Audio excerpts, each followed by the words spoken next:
Hi, and welcome back to the e-commerce MVP videocast. This is part 3 of the complete guide to sourcing products from Alibaba.com, private labeling. In this video, I'll explain what is private labeling, how and why private labels work, how to create your own private label, and where to sell your private label products. So what is private labeling? Simply put, private labeling is taking an existing product and putting someone else's logo or packaging on that product.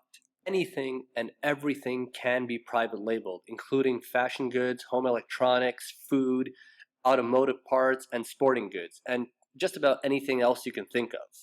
The goal of this video is to show you how you can take an existing product and sell it under your own private label brand. You need to be a big business or have millions of dollars in your bank account to create a private label product. All you need is a supplier, which is what I'll show you how to find in this video.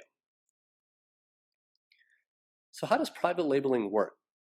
If you've ever shopped at a major retailer like Target or Costco, you've no doubt seen the store brand or the generic brand product being sold right next to the name brand product. So for example, if you go to Costco, you'll see Tide laundry detergent being sold right next to the Kirkland brand detergent. The Kirkland brand will be just a little bit cheaper, and that brand is exclusive to Costco. Now, neither Target, Costco, Walmart, or any other major retailer is in the business of making products. They're in the business of selling these products. So when they want to create a product under their own label, they use the services of a private labeling facility. So how that works is, let's say you have a production facility somewhere in the world that makes razor blades. Target will then contact this facility and say, we want to buy 1,000,000 razor blades off you, but we want you to put our label somewhere on this razor blade or put it on the packaging. So the facility will do just that. They'll take the logo and they'll stick it somewhere on the packaging and ship it to Target. And Target will put that product right next to the Gillette razor blades, and they'll sell it for just a little bit less. This facility will do the same for Costco, Walmart, or even you. So they'll sell the same product under the Up and Up label, they can sell it under the Kirkland Signature label, or they can sell it under the Great Value label.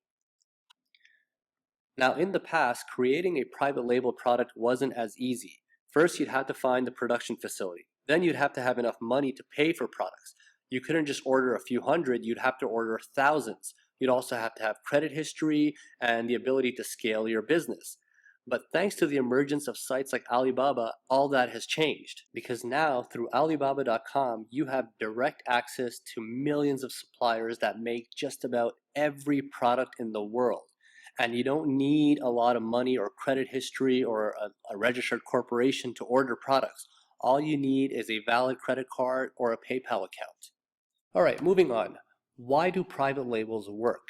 One of the most common questions I get asked is, why would anybody buy the non-branded or generic brand product when they can afford to buy the name brand product? To answer that question, let's look at the Apple iWatch as a case study.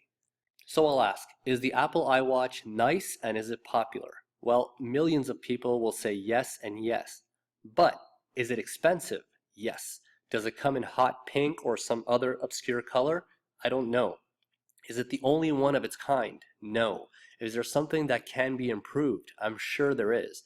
Is there a lot of content available for this product? By content, I mean videos, reviews, specifications. In this case, the Apple iWatch, yes, there is. Are there a lot of unsatisfied customers? I'm sure there are. The point being, these all represent opportunities. The golden rule of private labeling is, don't just sell products that are cheaper, sell products that fulfill a need. For example, let's say you sell your own private label smartwatch. So you find a supplier in China that makes smartwatches and you call yours the banana smartwatch. Now, if you sell the banana smartwatch as just a cheaper alternative to the Apple smartwatch, that isn't fulfilling a customer's need. But if, let's say, you offer your smartwatch in hot pink, now you have a customer that's looking for a cheaper alternative to the Apple smartwatch, but also is looking for a specific color. Now you've fulfilled a need, so that customer will buy off you. So let's look at a real-life example of a company taking advantage of opportunities. If I compare Walmart and Target, generally speaking, products tend to be just a little bit cheaper at Walmart. So the question is, why would anybody buy a product from Target when they can get it for cheaper at Walmart? So let's say both these stores sold this razor. One would sell it for $4.79, that being Walmart, and the other for $4.99, Target. So Target is selling it for about 20 cents more. The reason why people go to Target isn't because it's more expensive. They go there because Target offers something Walmart doesn't, starting with a more convenient shopping experience. The stores aren't as crowded, the lines aren't as long. They also offer better customer service. Target also has more brand loyalty. So if, let's say, both these companies hired a private labeling facility to make this razor, the general perception is that the Target private label is better than Walmart's. Now that may or may not be true, but Target has invested in marketing to have that perception out there. Now, make no mistake about it, Walmart is a lot bigger than Target, but Target does really well for itself. It makes billions of dollars by offering something that Walmart doesn't. So the lesson is, when you create a private label product, try to offer something that your competitors don't. And if you do it well enough, like Target does, you can even charge more for that product. Okay, so let's move on to how you actually create a private label product. Now, I've created this simple step-by-step roadmap that you can follow, which starts with doing product research. The first thing you should do is take a personal inventory of the things that you own and the things that you want, and write that in a notepad or on a spreadsheet. And from that list, see if there's potential for a product to be private labeled. Another thing you can do is go to sites like Amazon, eBay, and Etsy and see what are the hottest selling items, and use that as a basis to create your list of potential private label products. I would also recommend using sites like KW Finder and Google Trends for doing keyword research. In a separate video called How to Launch Your Own MVP Product, I walk you through the steps of using KW Finder and Google Trends. So if you want to learn more about using those tools, I recommend you go watch that video. The link for that video will be posted below in the notes. Once you've narrowed down your list of potential products to a handful, the next step is to look for opportunities.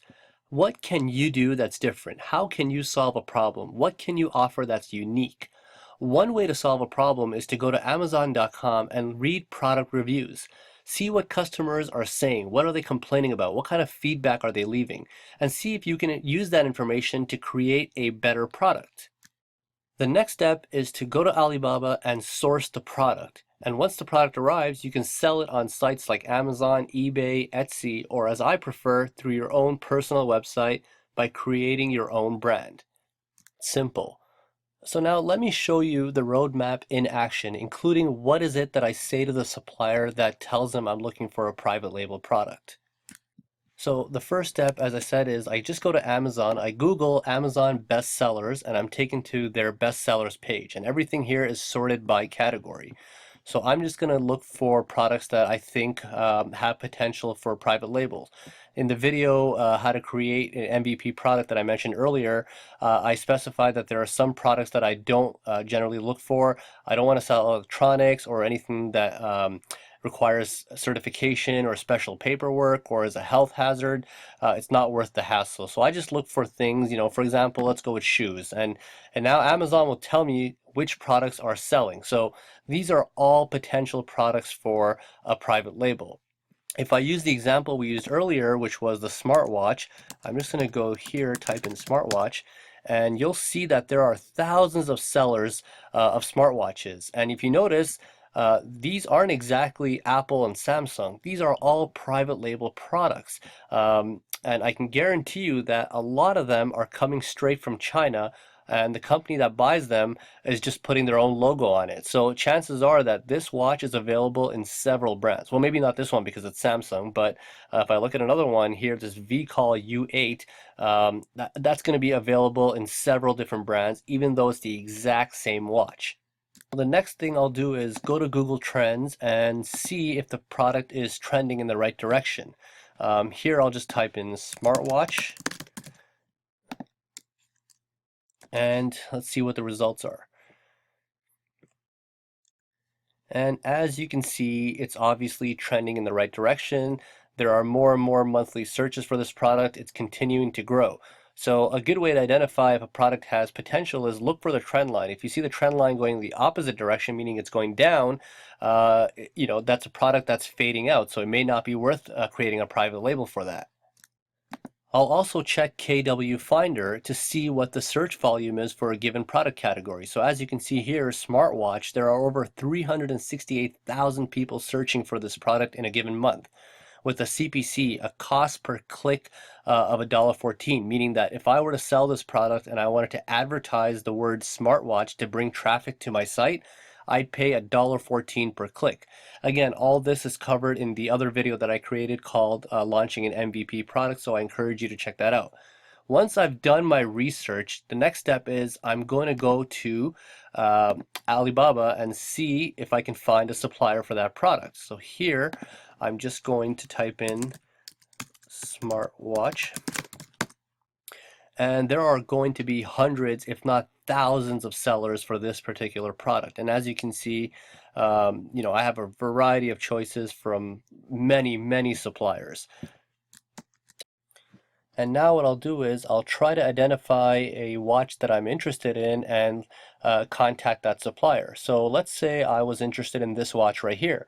Now it says that the price per unit, the price per watch is between $5 and $6, and the minimum order, or the MOQ, is 100 pieces. That means that in order to buy from this supplier, I have to buy 100 watches at a price between $5 and $6 per watch. Remember, Alibaba is not for single unit purchases. You have to buy in bulk or wholesale. Now, even though 100 pieces is actually a really small MOQ, I don't want to take any chances. I'm not going to import 100 watches without knowing that I can sell it for sure. So I'm looking for a supplier with low MOQ, but who's also willing to negotiate and send me 5 or 6 samples to start with. Now, one thing you have to watch out for with samples, and this is really important, a lot of times the supplier will take someone else's product and ship that to you. What I mean by that is, let's say you have a company that orders 10,000 of these watches from this supplier right here. This supplier won't just manufacture 10,000. He'll actually manufacture at least 100 extras. And they will use those extras for samples, they'll use it for their own catalog, or in a lot of cases, they'll just unload those products on eBay. And as I mentioned in the previous videos, there's not a lot you can do. So let's say you create a private label product and it becomes really successful. What's going to happen is that suppliers will just unload your products to whoever wants to buy them, or they might even sell them to eBay on their own. Now, of course, if this were locally in the United States or Canada, there's a lot you can do to prevent that. You can get your supplier to sign a non-disclosure agreement, but none of that works in China, and that's just part of doing business over there. So when you order samples, you want to make sure that one, that the supplier either sends you a watch that doesn't have a logo on it, or at the minimum doesn't have someone else's logo. Ideally, what you like to get them to do is to send you samples with your logo. That might be harder because you're ordering such low quantities. If you were going to order 100 or 500 pieces, they might be willing to spend the extra money to etch your logo in the product. Otherwise, they'll just send you whatever they have in stock. So if that's the case, just remember, for any product on Alibaba, there are hundreds of suppliers. And if you just ask enough, you'll eventually find one who's willing to send you low MOQs, i.e. 5 or 10 pieces, with your logo, providing you pay an extra fee, which you should be okay with. So the next step is I contact the supplier. I can send them an email, or if they're available, I'll just hit on the chat now button, which I've already gone ahead and done. So what I did was I just introduced myself, and the first thing I asked is, can you send me this watch in low MOQ, which means can you send me smaller samples? And here I say I'm looking for 5 or 10 pieces as samples.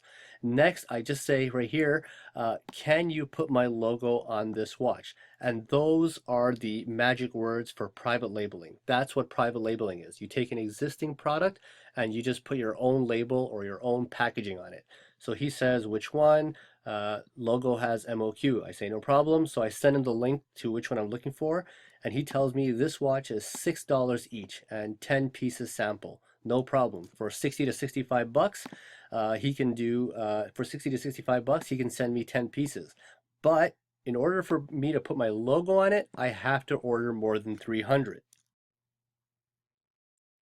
And this isn't entirely unexpected, as we discussed already. A lot of times they won't do your logo if your order is really small.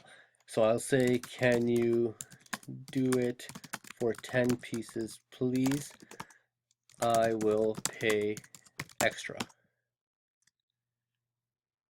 So he's charging $6 per watch for 10 pieces. So that's 60 bucks. And plus I'll have to pay anywhere between 20 to $30 for shipping. And I'm saying, look, if you can't do my MOQ with my logo, I'll pay more. I'm willing to pay $10 a piece for this watch, which still only costs me $100.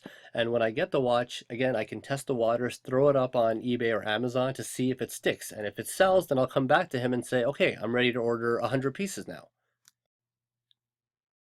So he responds, can I respond? Can I reply on Monday? I say, sure, I'm not in any rush right now, but as you can see, that's how the negotiations go. A lot of times they'll say you have to order larger quantities. You just have to say, look, talk to your boss, talk to somebody, give them assurance that, if it goes well, um, you will order more pieces.